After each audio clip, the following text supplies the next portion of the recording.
RPF DSP Muralidhar ఆధ్వర్యంలో విలేకరుల సమావేశం ఏర్పాటు చేయడం జరిగింది.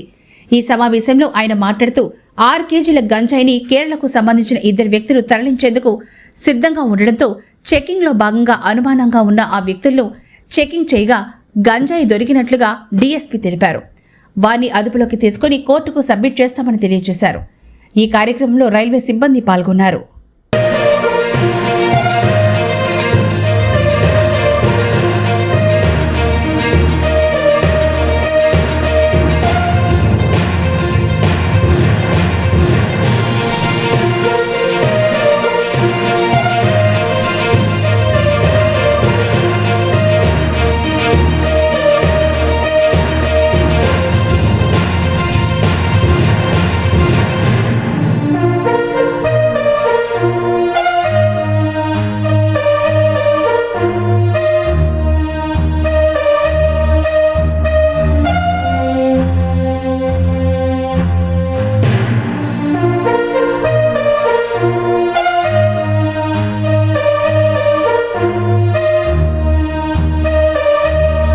నమస్కారం.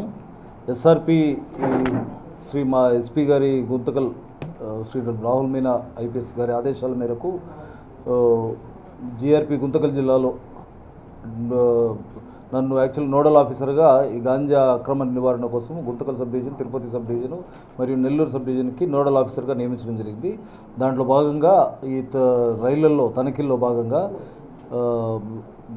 మన నెల్లూరు ఐఆర్పీ సుధాకర్ ఇన్స్పెక్టర్ గారి ఆధ్వర్యంలో, మళ్ళీ ఆర్పీఎఫ్ ఫోర్సెస్, మళ్ళీ నెల్లూరు ఆర్పీఎస్ఎస్ వాళ్ళ ఆధ్వర్యంలో ట్రైన్స్ అన్ని రెగ్యులర్గా టీమ్స్ ప్రత్యేక బృందాలుగా లోకల్ పోలీస్ వారి సహాయంతో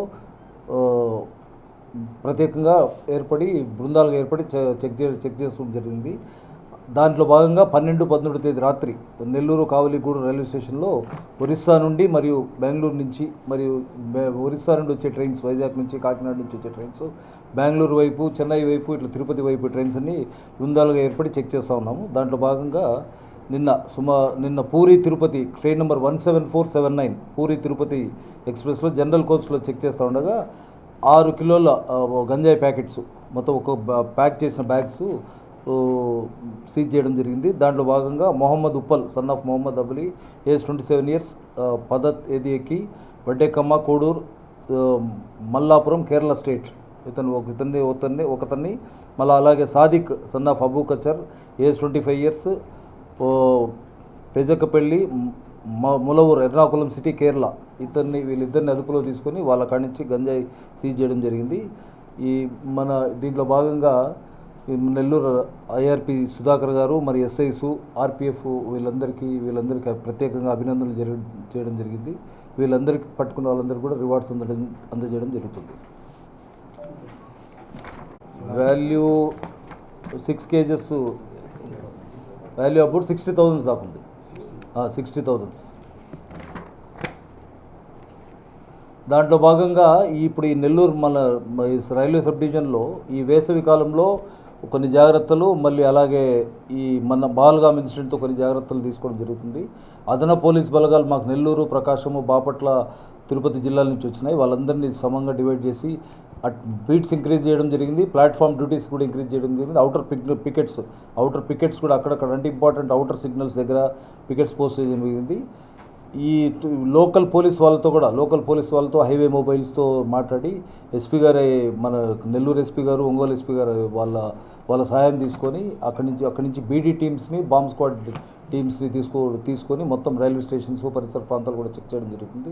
అట్లాగే డ్రోన్ల వినియోగం కూడా జరుగుతూ ఉంది. డ్రోన్స్ అవుటర్ ప్లేసెస్ కానీ, అవుటర్ సిగ్నల్ ఏరియాస్ కానీ, అవుటర్ ప్లేసెస్ కానీ, ఈ సంబంధించిన అనుమానం ఉండే ప్లేసెస్ అన్నింటినీ డ్రోన్స్తో కూడా నిఘా పెంచడం జరుగుతుంది. ఈ ప్రయాణికుల భద్రత కోసం అంటే ఈ సమ్మర్లో జరిగే చైన్ స్నాచింగ్స్ కానీ, సిగ్నల్ ట్యాంపరింగ్ కేసెస్ కానీ, ఏసీ చైన్ పుల్లింగ్ కేసెస్ కానీ, ఏదైనా ల్యాప్టాప్ థెఫ్ట్, మొబైల్ థెఫ్ట్, దానికి సంబంధంగా అందరినీ మా బీట్ కానిస్టేబుల్స్ కానీ, ఎస్ఐస్ కానీ, సిఎస్ కానీ అందరూ ప్రతి ఒక్కరూ ఖచ్చితంగా ఒక ప్లే కార్డ్స్ కానీ, ప్యాంప్లెట్స్ కానీ తయారు చేసి ప్రతి ఒక్కరిని ప్రయాణికుల్ని అలర్ట్ చేస్తూ ఉన్నారు. అట్లాగే ఈ మధ్యలో మొత్తం బాంబ్ స్క్వాడ్తో, డాగ్ స్క్వాడ్తో, బీడీ టీం వాళ్ళతో మొత్తం రైల్వే స్టేషన్లు చుట్టుపక్కలంతా తనిఖీలు కూడా చేస్తూ ఉన్నారు. ఈ మధ్యలో జరిగిన పహల్గామ్ ఇన్సిడెంట్ దృష్ట్యా ప్రతి నిత్యం ఈ అన్ని నాకు సంబంధించిన గూడూరు, నాయుడుపేట, నెల్లూరు, కావలి, ఒంగోలు, అప్ టు చీరాల వరకు ఉండే రైల్వే స్టేషన్స్ అన్నీ అందరి ఎస్ఐలతో, సిఐలతో నిత్యం తనిఖీ చేస్తూ ఉండడం జరుగుతుంది.